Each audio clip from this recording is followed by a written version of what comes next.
जय गुरुदेव।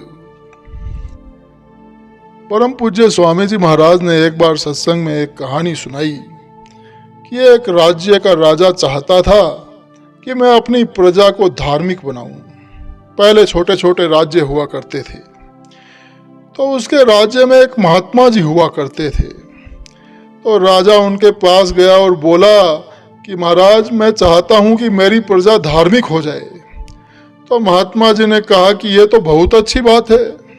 तुम्हारे राज्य में जितने भी महात्मा रहते हैं उन सब से तुम प्रार्थना करो कि आप प्रजा में धार्मिक उपदेश कीजिए, तो आपकी बड़ी दया होगी, उनकी मौज होगी तो वो उपदेश करने लगेंगे।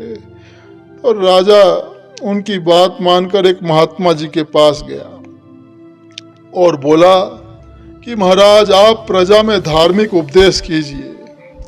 राजा की बात सुनकर महात्मा बोले कि मैं राज्य के पैसे से उपदेश नहीं करूंगा और न मैं तुम्हारे हुक्म में रहूंगा। तो फिर राजा दूसरे महात्मा जी के पास गया और बोला कि महाराज, आशीर्वाद दें कि मेरी प्रजा धार्मिक हो जाए। तो वो महात्मा बोले कि अरे जा जा, राजा भी कहीं आशीर्वाद लेता है। इस तरह वो और भी महात्माओं के पास राजा गया, लेकिन सब ने उसकी प्रार्थना को इनकार कर दिया और उसे यह कहकर लौटा दिया कि जो तेरे मन में है वो सब हमें मालूम है। राजा बड़ा निराश हुआ। तो राजा जा रहा था बड़ा ही निराश। तो रास्ते में उसे एक पंडित जी मिले। पंडित जी कहीं जा रहे थे, तो उसने पंडित जी से कहा कि पंडित जी, आप प्रजा में धार्मिक उपदेश करें।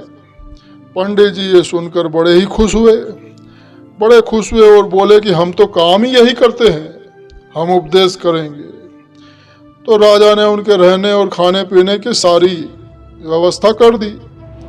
तो पंडित जी उपदेश करने लगे। उसी राज्य में एक धोबी रहता था। धोबी के पास एक गधा था। तो जब धोबी मरने लगा तो उसने अपने बेटे से कहा कि बेटा, ये गधा दान में दे देना। तो पंडित जी तो उपदेश करते ही थे। धोबी का बेटा गया और पंडित जी के पास जाकर बोला कि मेरे पिताजी मरने लगे थे, तो बोले थे कि ये गधा दान कर देना, आप घर चलें तो मैं उनकी अंतिम इच्छा पूरी कर दूं। यह सुनकर पंडित जी बड़े खुश हुए और पंडित जी उसके घर गए। तो उसने गधे को पंडित जी को दिया और कहा कि महाराज, ये घोड़ा है, आप इस पर बैठिए। तो पंडित जी गधे पर बैठ गए। तो आसपास के गांव की औरतों ने देखा तो कहने लगी कि अरे पंडित जी, आप इस गधे पर बैठे हैं, आपने गधा दान में लिया है। तो ये बात सारे राज्य में फैल गई और फैलते फैलते राजा के कानों तक जा पहुंची। तो राजा बेचारा मारे शर्म के मर गया कि ये कैसा पंडित निकला जिसने गधे का दान लिया है। तो ये कहानी सुनाते हुए परम पूज्य स्वामी जी महाराज ने कहा कि ऐसा काम ही क्यों करना जिससे शर्म हो। पहले तो गधे पर खाने पीने का सामान नहीं लादा जाता था, क्योंकि लोगों का मानना था कि गधा मिट्टी ढोता है, कपड़े की लादी ढोता है।